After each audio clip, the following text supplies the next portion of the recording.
Inside Story Uganda, real source of political updates.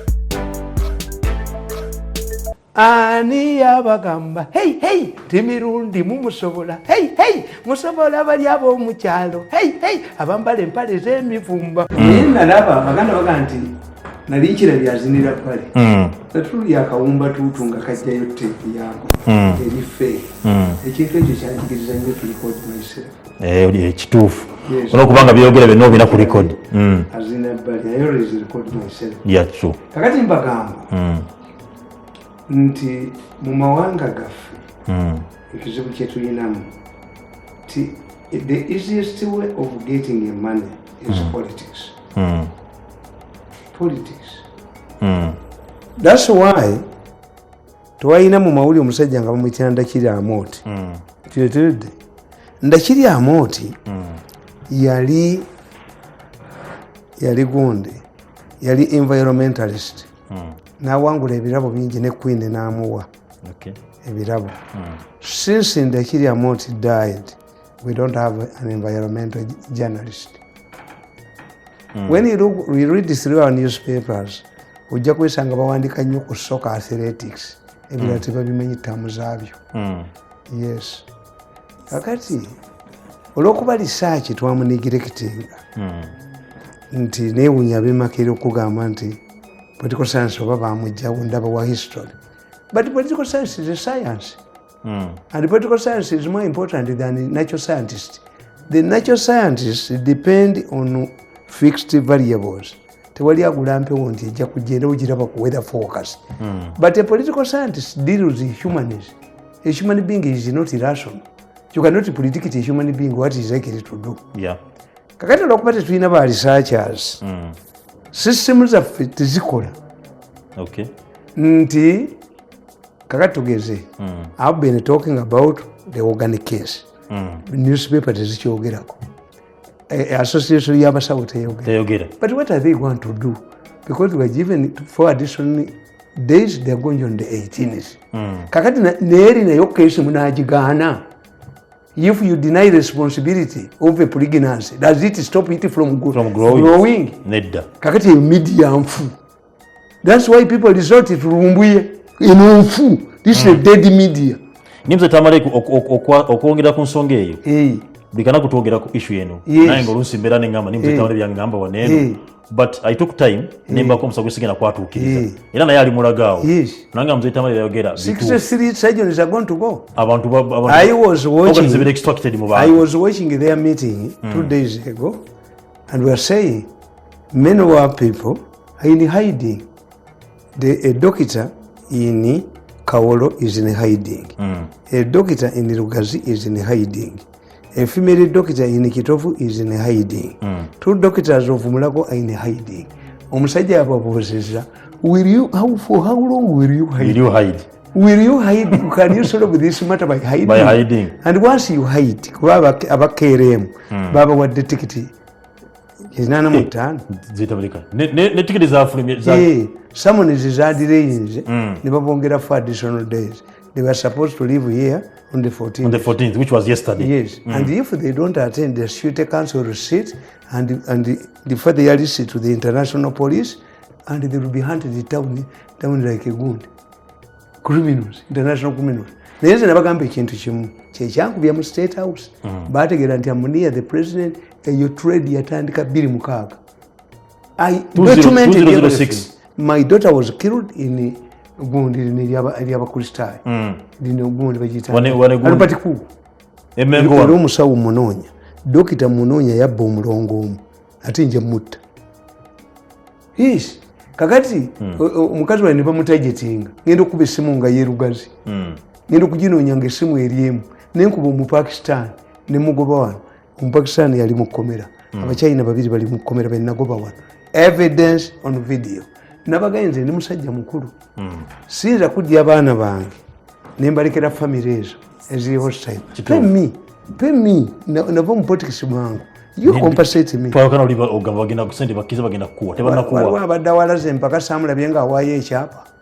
Ate nga akiwaayo okukola ki? He must come here. I know that man is not trusted. He continues attacking me. If the baby is sick, before you treat the sickness, would you expect the baby to keep quiet? No. 2, a ceasefire must be declared when you sign a ceasefire. Yes. What is the ceasefire agreement? Tell you. Mwino olugizigizi. Waliwo kana kayina entwe kano n'obutu bwakaako. Ate ke kabaleetedde. But that's a different issue. Kakati mbagamba. Olw'okuba temulina ba researchers. Timwenna mwejja mu politics. You find Makerere Don eyali badde awandiika ebitabo bye nga naye ayinako commission ke bamuwadde. That's why I told you nti oyo omusajja ogwanga yanunudde medical fraternity. Dokita ogwanga. Abantu balabangayo dokita mugezi. Nti issue yino y'abagezi. Kuba tulaba ddagala liga nti made in Uganda. Kati nnaku tufunye eryo kwekongozi bano abakonaveero abo bagundi bamagoola nali nerigenda ogenda kubanga nabagamba nti a pharmacy is an outlet of a drug factory. Yes. Mu Uganda temuli pharmacy. These are drug shops. You are misusing the word. Kakati ebintu byonna byayimirira. In fact omusajja omu yaleeta ekirowoozo n'agamba nti abantu abagezi tebaali wasiriza mukazi omu tebaali badde married. Abaalizadde abaana bangi jini nesaasaana. Omukazi omulungi naye teyalifumbiddwa musajja omu. Ayinza okusiriwaza ebyana ye ng'agobye sente.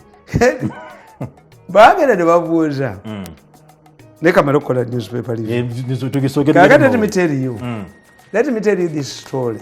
This story comes after Kiwanuka was appointed Attorney General. Kiwanuka, ministers, judges, cited in property grabbing. Nze wanfiiriza naye ndi mulwanyi wa ntalo. Nze ndi mulwanyi. I'm a fighter. Ate history yo njimanyi bulungi. Let me give you the history of this story. When Amin expelled the Indians, they were compensated. Yeah. Amin could not grab properties of people. Abasiramu yali tasobola. Era Amin okugoba abayindi yabawa ennaku 9. Baali beesisigiriza. Amin n'akwata madivaani n'emmetta nga bali mu underwear n'abateeka ku njegere n'ayita conference y'abayindi. Bwe baalaba bakama baabwe nga bali ku lugi ku mpingu about 10 Indians baavuga emmotoka ne baziyingiza Kiyira. Ne bafiiraawo. 2, waliwo ekibuga ekirimu abayindi mu Britain. Why? Omusajja oli yagaa nti the Indians should not come here. Even Kenya said we are not a dumping place. Amin yagamba nti abasajja bano babadde banyonyoozi. Ku akawunti ya Metta n'eya Madivaani kubaddeko ennusu 7. Sente zibadde zagawa? Bungereza. Amin baamubbira ku bintu bibiri. Nti Nkambo Mugerwa ne Lule baakola kibayita Departed Asian Custodian Board. Nga kitegeeza bikuumibwa nti balidda. So nga Amin yali abinationalizinze. Amin bamuzanyira mu mateeka. Kubanga Bungereza yali etaddewo pressure nekulagana bano balooya. Amin bwe bamuzanyira nationalization, he bought and nationalized them. But under the law, it was Departed Custodian Board. Board ekuuma nti balidda. How do they know? Kandi tujja tufuna ebintu bibiri. If we want to know this issue, ask Sekandi. Which Sekandi? Sekandi, the former vice president. Era ayinza okubanga bamuwangula omufere ono yamuwangula ono omufere. Akolagana n'abo abaana. Gurupu yemu bamutegeera. If there are people here who knows this issue of Custodian Board, is me and the Sekandi. And Kanyehamba. Kakati, gundi Custodian Board. Ebintu bino ne bibeerewo. Amin yagabanga amaduuka naki. Kati in 1983 olw'okuba UPC yalina enkolagana ne Congress Party y'e Buyindi, this man Obote brings a law. What will happen? if the Indians come back, Yozeba is a hero bicycle, Congolese party and Congolese Uganda. At that time, a lawyer called Henry Kayondo went to court. What happened is, those of us, if these Indians come back, the people who took over these properties are liable. A judge, there is a judge, ndio chiwanu kaleka kulimba bantu nja kutabala. Bino babizokusizanga chiwanu ka force. Waliwo team yagala okunyaga ebintu bino ku bantu. Mu documenting bali bibajjako. Ejogeri eri okunyaga buli kantu wa. Kakati omusajja nakola Mr. Justice Allen na rulinga mu court ti gwali munyago teri asasula. It is there is a ruling in court. Gwali muki? Munyago. Teri kusasula. But this man said, nti lizi y'omuyindi yayimirira ng'amini abagobi. The reasons stopped. Why? If I released the 49 years, nemba ng'amini yangoba nakamalako emeka. Emyaka 5. Najagwayo kati lizi zadda ku baani. Ekyo nekibeera nti Obote yaleeta etteeka erya Gasoline Board. Museveni najja. I have followed his speeches on this matter. Museveni bwajja n'agamba. Second yali abagamba. I have evidence because he was the lawyer of Gasoline Board. Olwo President Museveni ataddewo ministry eya Gasoline Board. Yasooka mu Kavuma. Nigenda mu Mbaso Gansala. Ne tufuna ba notorious Indians. Gandesha. Waliwo n'omulala. Nali mukubinga mufulumiza mu kizimbe. Kerimbise mwena alebo. Namusasula renti n'akomawo naggala edduuka ali. Tebamuyita buyisi. Omuyindi. Was in hiding. Nibaga nti ontategeera. I paid him his rent yesterday. Kati ansaba ate advance. Nazikoze kiro bino byajjena. Second bwe yavaayo annyonnyole ku Custodian Board alage evidence. Kayamba yagaana. Second ne bamuburayibinga bayimulenga ne bamuwa okubeera leading council ku kakiiko ka Human Rights Commission. Yava okugenda okwesimbawo. Second, he has evidence that these Indians were paid. What happened? Museveni comes. Museveni bwajja n'agamba, we are Christians, we are religious people, we are Muslims. We cannot still grab these properties. Because if we grab them, then we cannot get fresh investors. That was Museveni's argument. And he ruled, he directed. Any Indian who comes here, takes a bureau, to ask for a building, give it to him. They will settle the matter in the court. Why Parliament? Kiwanuka, why Parliament? Museveni said, court. I have evidence. I have. Nindo kuba mwe, bano mpye batono.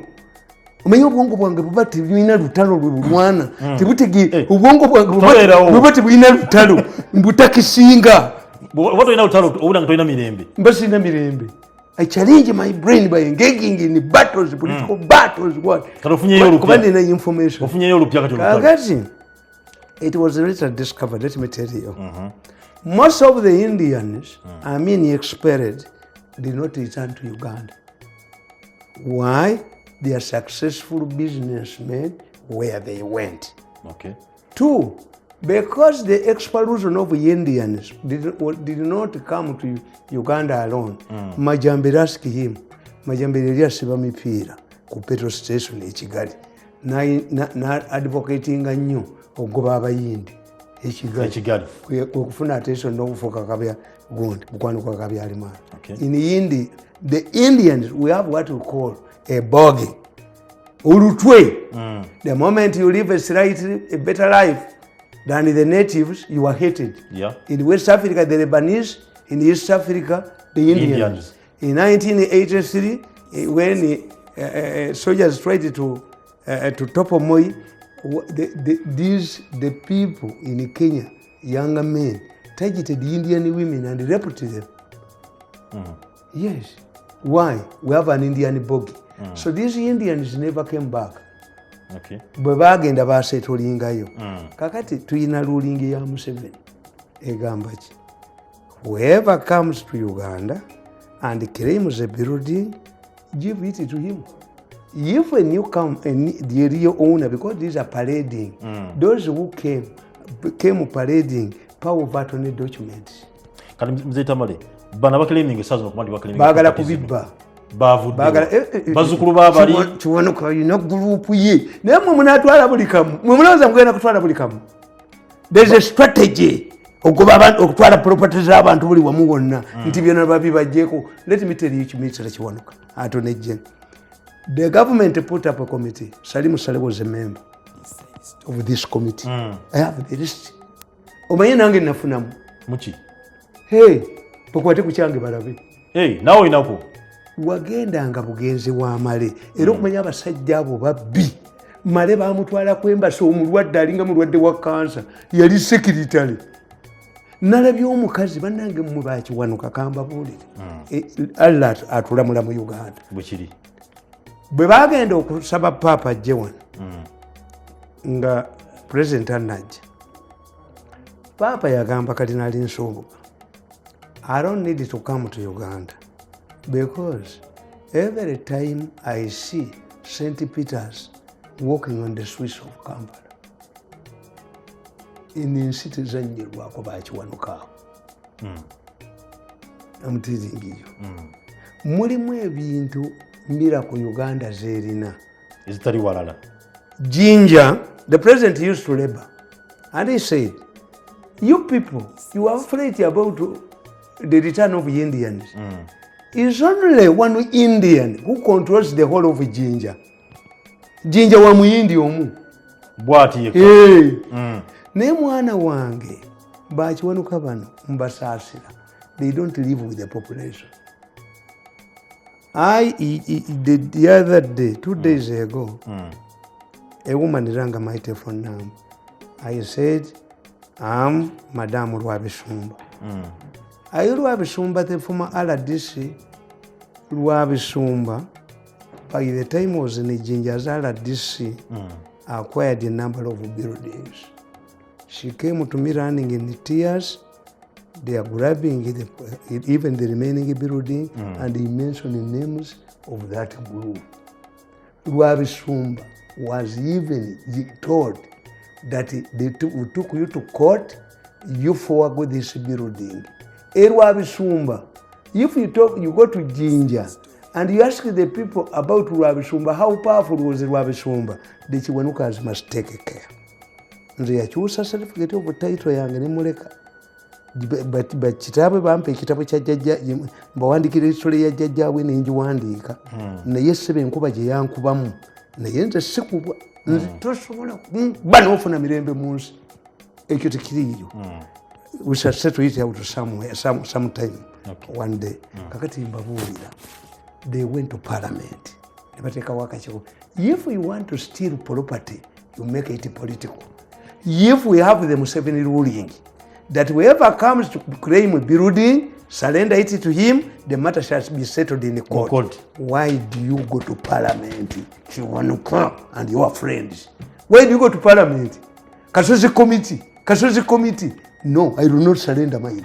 The Kasozi Museveni's ruling still prevails. Any legal matter must go to court. You cannot take anybody once you see a matter going to the parliamentary committee, they are civils. These are mafias.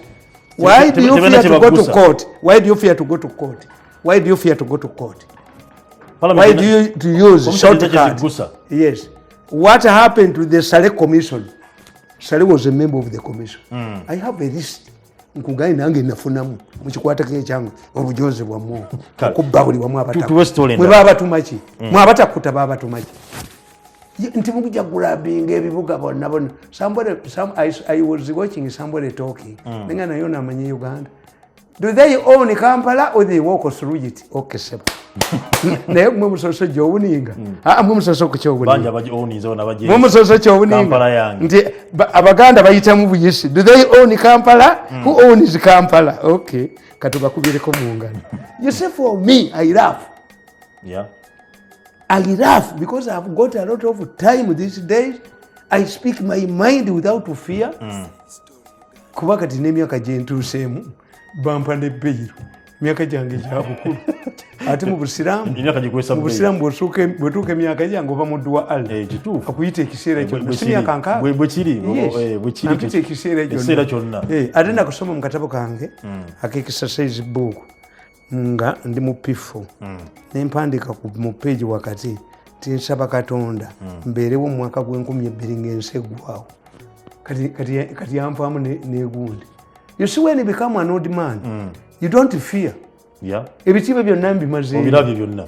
Ate what else do you want in politics? What do I want in politics? I want to be a minister, bano bebajooga obujuzi. Kati nenda bakasolo tali amere takola ki? Nenga kasolo tali nawe yakwatirwa sente. President yamugambye ave yajja annyonnyola abantu. Yes, want the money comes from sente beziva mu finance ziraga mu support team yaabwe. Bwe ziba mu support team, bala disi be bateekawo ebyonga gyabwe. Abara disi ku myoga gine.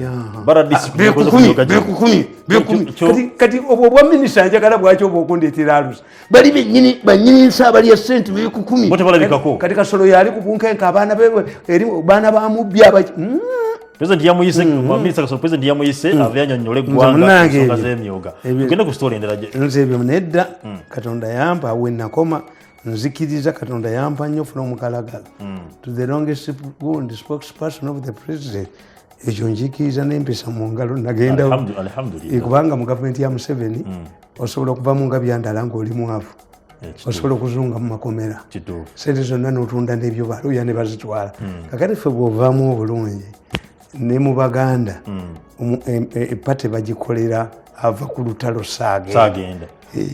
Kati ffe tulina kusigalawo okuwandiika bitabo kwogera n'abazzukulu baffe. So this is not grabbing. No, give it another name. If they are depending on Okasozi's report, you confront the real issue. We are governed by Museveni's ruling that any person who comes to claim a building or a property, hand it over to him. Ate mwana wange bingi bakwatako omusajja nga bamuyitandawula ne bamusiba yababuulya nti waliwo bino na bino. These buildings are many. Waliwo n'ebyasigalawo. Naye okugulabinga ebintu by'abantu nti kati twebajjagala kati twebajjagala tubbe na bino. Ogwo omunyago gwagoba temwaliwo mwali mu mbuto mugende kyabayitako ekyo abaaliwo babitwala dda. Tunadda bwetu buli kaseera nga bwetunyaga bwetunyaga. Olabye omukazi adda mu ffumbiro adde mu biwata akeberewa mwasigalamu amatooke. Bw'olaba omusajja omusiru addira amakooti n'agakeberamu alaba mulimu ssente ate nga n'ogateekamu oddopo omala gakeberamu. Obwavu babumulumye. Obwavu babukulumye nnyo. Abo balowooza bakitalo nnyo balina kulya buli kamu konna akasigaddewo. Mwamusoose. Kakati eno simanyi Buganda government who will blink first ebyo kati baprovokinga gundi. There is no who will blink first. This is a matter concerning people. Over gundi is Museveni trying to grab land or to solve a matter. Leadership will solve matters. But I've written in my book when a judge becomes a thief. And I've identified a number of examples where people have lost land not because of the law. Intimidation. Kusikese yenyini weyogera kusonga y'ettaka. Twogera no ku nsonga ku bantu ababa bakozesa offices zaabwe. Waliwo omukulu gwe twakonako ku nsonga y'ettaka. Nti n'oyo naye muntu yali akakapuka kali mu land office mu State House. Nange obumwe mbumanyi. Tumuwononera erinnya lye tumwogerako. Talina linnya yavaawo ayina ki atulage kyayina genda owabe mu kkooti. Oyo ne bwawa mu kkooti omulamuzi amuwe ennusu emu. Kubanga abantu babagala okubogerako mukole emirimu emirungi bajja bukubirayo bajja bubetete emitwe. Wow. Yes. Ate bulowooza nti nemwe mbabuuza. I'm going to explain this later. Okay. Kakati eno keesi abalamuzi badde bakola judgments ez'enjawulo. Bw'okozesa judgments z'abalamuzi ba Uganda tosobola kuleeta harmony mu society. Baava ku mateeka. Waliwo omulamuzi omugenzi Kibuuka Musoke yasala emisango ebiri. Yasala ogwa Bukenya tiyagulira abantu omwenge. Kakati bw'asala ogwa Bukenya tiyagulira abantu omwenge n'asala n'ogwa Kaddu Mukasa. Kaddu Mukasa was captured on video. Guli Bukenya gwamusinga. Kaddu Mukasa tegwamusinga. Omulamuzi yagamba nti tewali evidence nti yakwata ebifaananyi ebyo yali professional. Okay. What was contentious? Was it who took the photos or the act? The act over the people in the photo.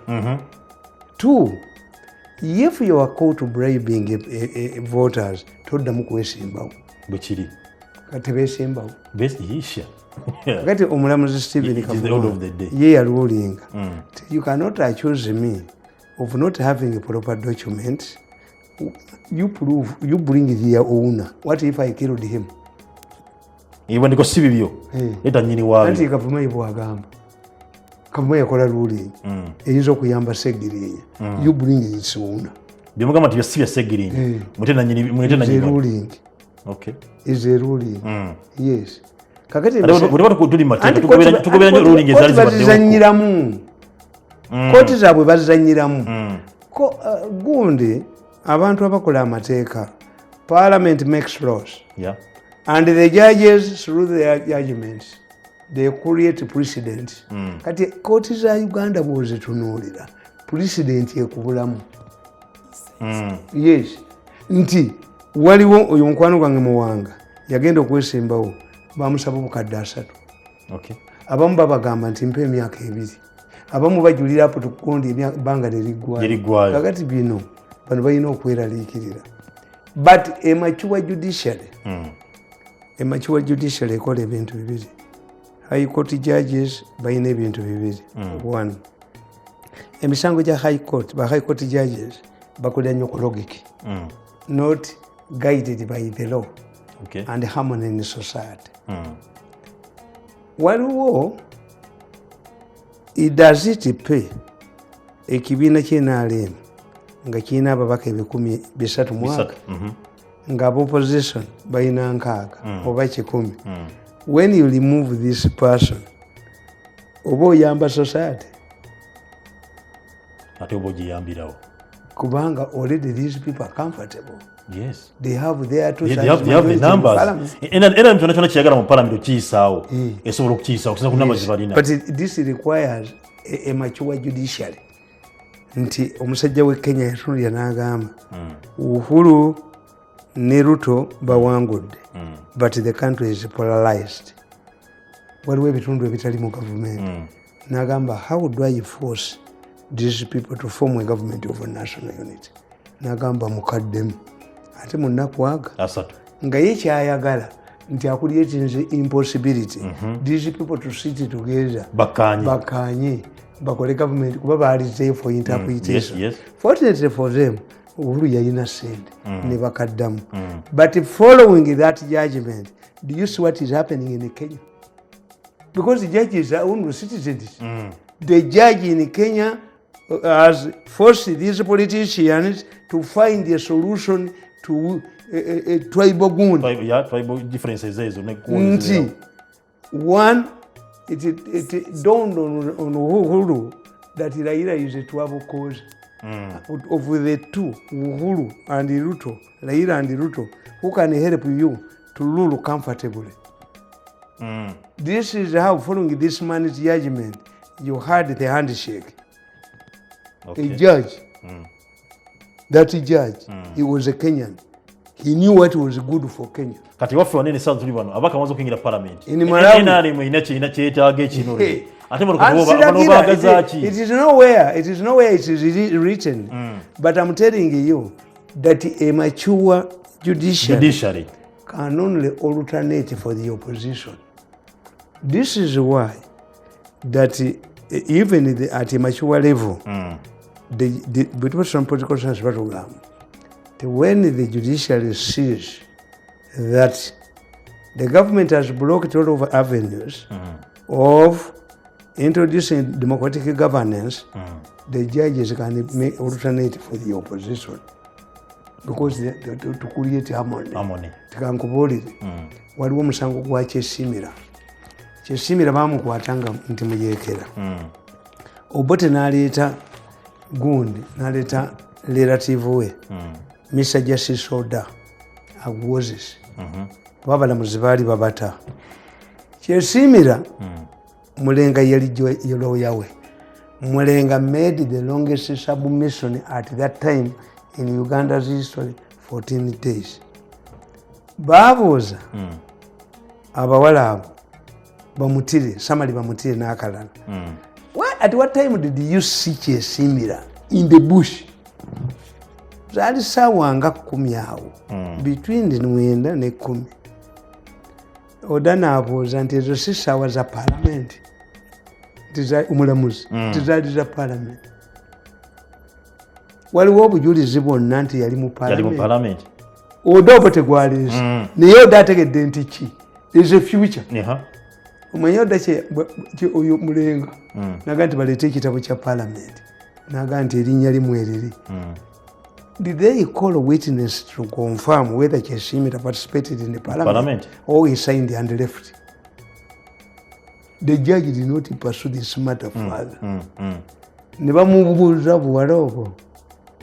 The Kyesimira you saw, was he talking properly? Was talking more normally? Yes. Omulamuzi n'agamba nti obwedda ayogera wano mu cross examination ng'ana naagira. Ate gwe mugambi wali nti ayogera bulungi. Ng'ana naagira. Mulenga n'agamba nti okumanya ana naagira ne mu parliament bamwongeramu additional 15 minutes ng'awasabisha naagira. Omuzi n'awandiika. Kakati ne babugamba ti ekibira mwamusanga wa Kyesimira. Ekibira twamusanga mu kibira ky'e Nalubugo. Omulamuzi Oda n'akatula n'agamba, where is that forest? Can you bring an atlas? A bush, a thicket and a forest are different. Yes. There was no forest in Nalubugo. Tekyaliyo. Kubanga bwe tuba twogera nti ekibira byanja ku atlas ya Uganda Nalubugo kwekiri tekiriiko. Oda n'akukufa. Case dismissed. Ekyatika okusisa. Yababuuza nti Oda yali ayogera, manya gundi yali ayogera lulimi ki? Gundi yali ayogera lulimi ki? Kyesimira ayogera lulimi ki? Ndi yali ayogera Luzungu nga bamukyusira mu Luganda lwaki. Nti anti Kyesimira Oluganda talumanyi. N'abuuza council, do you agree with these people? Mulenga n'agamba nti kankuleetera certificate ye ya senior 4 yafuna nakati mu Luganda. Naye gwe ogamba nti certificate omulamuzi yabuuza nti mugende mu UNEP. Nedda. No, he knew that why do I hang this man? Era gundi oyo kyamukolera amaanyi mangi nnyo. Oda Mr. Justice Oda Asa yafa ku mulembe guno. But when the president was searching for a man who could handle the Human Rights Commission, whom did he choose? Kubanga olina okumanya ti abantu mu Luweero balugambanga nti bakyolina balango.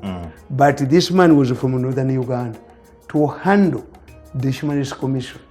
Era kwe nakugambira omusajja oyo yalina amagezi ag'enjawulo. Baagenda ne bakwata bazira. Bazira yatta omusajja wa Dipimbula Muhindo ng'enkya balonda. Kwe kulonda Kiyonga. Kati bajja bamuvunaana mada. Yali mugezi. N'atunda ente ze ne bamuvunaana bribing egundi police officers. Kati ne baddira omusango gw'okubribinga police officers ne bakuteeka kungulu. Naye ng'alina mada. Kati baloya be ne bajja smartly. Ne bagamba omulamuzi ti tusaba omuwe bbeiro. Kungulu bamuteddeko ki? Bamuteddeko ebbeire b'ofeesi. N'amuwa bbeiro basulukize bakoma mu kooti the following day ne bagamba omulamuzi nti Bazira talabikako. Tuteeke obuvunaanyizibwa koza akulosinze ku board ali Nairobi. naye bwe babuuza oyo oda ng'omusango gw'abazira guzze mu commission oda agreed naga let me turn myself into a witness ne baleeta Professor Kiddo Makubuya n'atuula chairman temporarily n'afuuka witness yababuuza how can a judge become a state attorney? Can a judge alternate for the state attorney? It was the responsibility of the state attorney to tell me that although this man is facing a bailable offense, he also has an unbailable offense. Me, I look at this file of a bailable offense. Yaddayo n'atuula mu ntebe. So, judgments bwe muba nga balamuzi bannayuganda harmony tegedde bulungi abalamuzi baffe ab'eggwanga Uganda batunulira eggwanga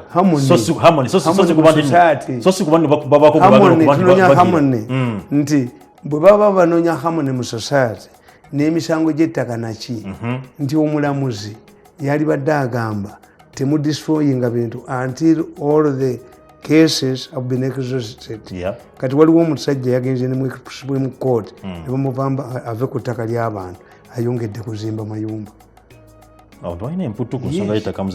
Kakati n'osangayo omulamuzi ate ekiryandonga eyatunda ne bamuwa 18 gundi eryabane nalyo n'alitwaliramu. So these have got about 20 cases ezikulaga the idea is not land law. The idea is something else. It is moralistic oba ignorant of the people obutamanya gundi yaabwe. The president ye musajja muyeekera naye ebintu ebimu bya politics tabikola mu kiyeekera. When Museveni Sabas set back ate ateekawo ekirala naye yalumba kabamba emirundi emeka. No, if rural farmers scheme fails nga muwola abalulimi sente NADS netafoominga bulungi SACCO netafoominga bulungi, it is not wise to be advisable to create emyonga. First find out lwaki biganye kubanga Abaganda ffe tulina olugero lwaffe batuga gw'otayiranga nvi.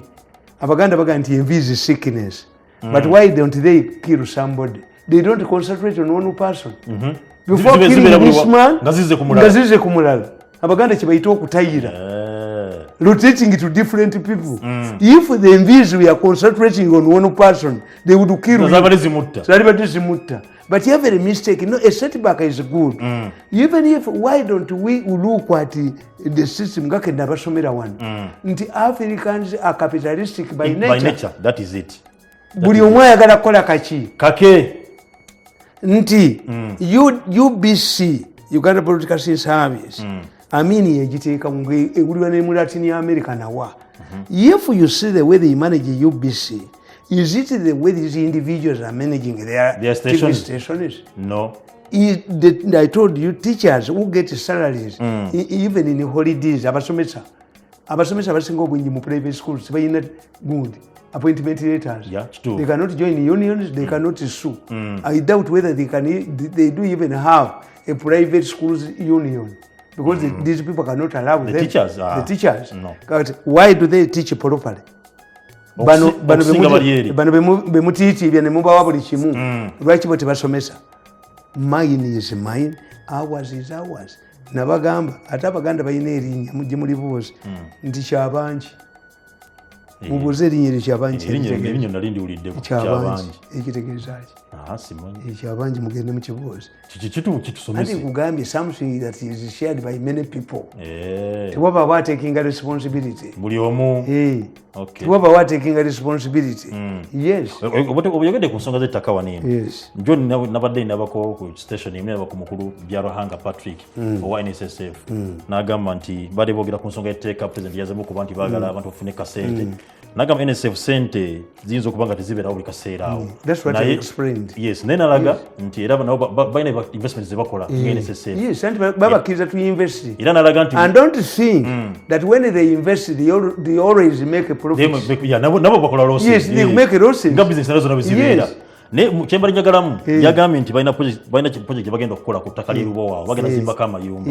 Ne neebuuza ensonga twagikola kwa muziki you cannot stop development engage with these people kubanga bewola sente nga bwe nabagamba nti omukazi oli omu Libya mugezi nnyo mu Italy government guaranteed parliament mumusasula looni tazimbangayo ye yabategeera obusuma bwammwe nabaga nti mujja kusasula Tanzania okukozesa pipeline mutali dozi y'amafuta kubanga bo balina public land. Tanzania etegedde nti yakumpitinga ne Kenya era Kenya was disappointed ti Tanzania yagera bewoze sente wayizigundi Somalia baliki Somali port ye but Mombasa modernization and Tanzania ne modernizing Dar es Salaam how come nti standard ejirerwe yali okuyita mu Uganda ngeraga Rwanda eyisewa eyise Tanzania amasanyalaze g'amaanyi nnyo voltage y'amaanyi egenda okuva mu Ethiopia Kenya Tanzania Rwanda kubypassing egayise eri Burundi kubanga zino damu za mwezimanyi nti muzizanyiramu bakolese mubanga bakozeretinga bakolesawo anti buli ggwanga lituula eggwanga lirina okuba n'abamanyi baalyo baplanners ngekina kugamba nti kakati nabo si basiro na Kenya by next year after the elections Uhuru his excellency is going to be jobless. Is he going to start kuba president agenda kutandika non-government organization conflicts in Africa all over atakimanyi kakati bo basala amagezi layira ne bamufunira simanyi sesman manya ayina oba ayina omulimu mu African Union yes kakati international bodies nazo because many African leaders dulichali atwagundi unique omukulembeze okuvaako they are either bavaako mu mirembe oba ku kifuba kakati kitegeeza n'emirimu gye babaweeja international jobs nakyo tekyakola. That's why I told you